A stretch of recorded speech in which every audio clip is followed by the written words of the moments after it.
Hello everybody, Tim here, Yorkshire Dragoon, and I'd like to welcome you to my channel once again. And today I've posted a showcase of my American War of Independence British Army in 28mm. Just thought I'd give you a quick introduction and say I hope you enjoy the review. I'll see you in a bit. Hello everybody, it's time for a new video. Yorkshire Dragoon here, and what you're seeing is my completed British American War of Independence army. So I thought I'd do a quick review of the units that I've done so far. I'll put them out on the table, with a little bit of scenery just to enhance things. So what you're seeing in front of you is Lieutenant General Cornwallis having a small field day for parts of his left wing of the Army of Occupation in Philadelphia in 1777. What you see is, as we shall move towards them, is in the woods there we have Hessian Jaegers.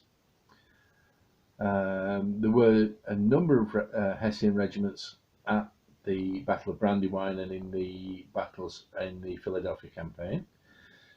We also have some skirmishers of the Queen's Rangers, a loyalist unit set up by loyal Americans called Tories, I believe, by the rebellious colonials.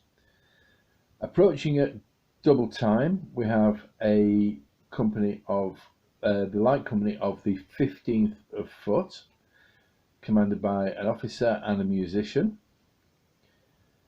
We have two companies of the 15th Foot with their officer, junior officer, and a senior NCO.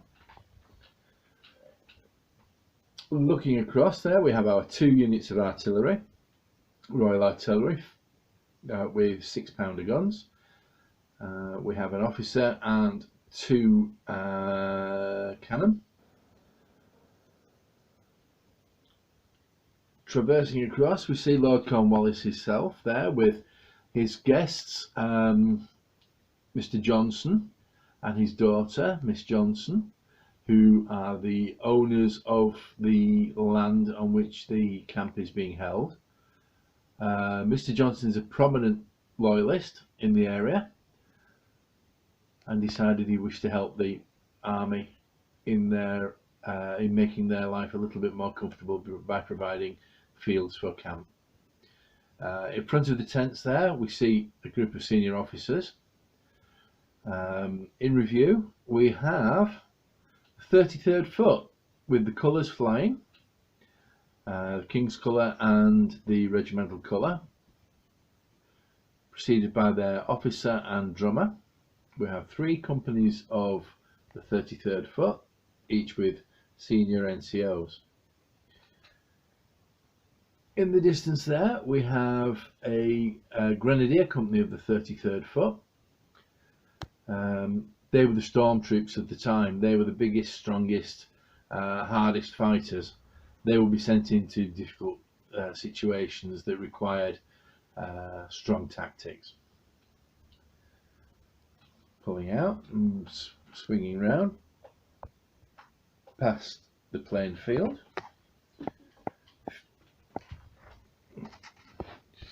The field had been seeded, so Mr. Johnson required us not to use this. And here we have a couple of units. We have, with the colour, we have the Queen's Rangers once again. And next to them we have a small unit of the of Hessian Grenadiers. The boogeymen for our colonial friends. They seem to have a very strange idea about the fact that these were mercenaries. The fact that the French sent troops across as well to fight for the Americans doesn't enter into the equation. swing back round.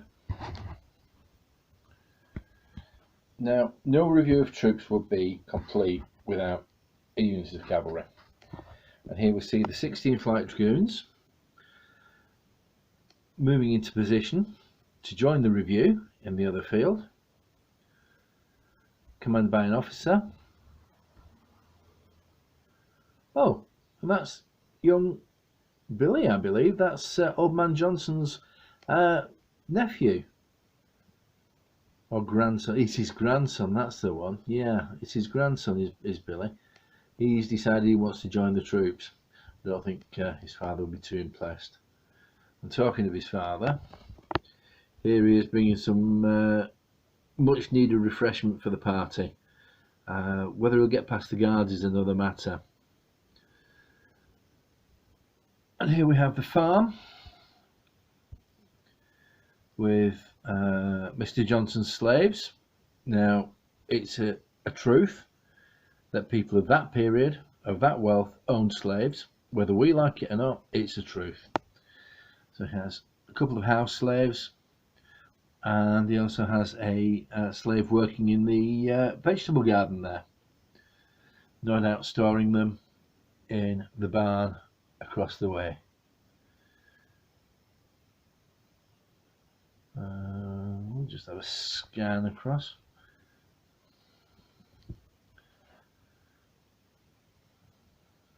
Now, the vast majority of these figures, especially all the metals, are Perry.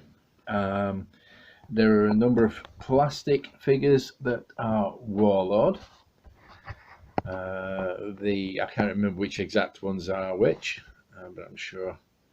I think the 33rd are Perry's, and I think the 15th are Warlord. In fact, I'm fairly sure that's the case. All the metal figures, such as the 16th Light Dragoons, the Queen's Rangers, and all the civilian figures are all Perry metals. The mat is the Geek Gaming, the Geek Villain gaming mat, which is just amazing, really, really good. The hills in the distance there are just formed by a couple of t-shirts, literally placed underneath and raised. Looks superb. The scenery, the barn in the distance is the Renedra, along with the tents and the fire that you see there. The farm is a printed one from a chap in America whose name I forget. But most of the other scenery is made by myself. The fences, the hedges, the fields, the garden and such, made by myself. So I'm very proud of this. Just hopefully now we'll be able to actually get a battle in over the next few weeks. Who knows, with the way lockdown's going at the moment, things are looking good. So if you're out there and you've not had your inoculation yet, go and do it, guys. It doesn't hurt. It's worth doing. The sooner we can all get inoculated, the quicker we can all get back to normality of some kind. Right, I'll leave it there for now. Thanks very much.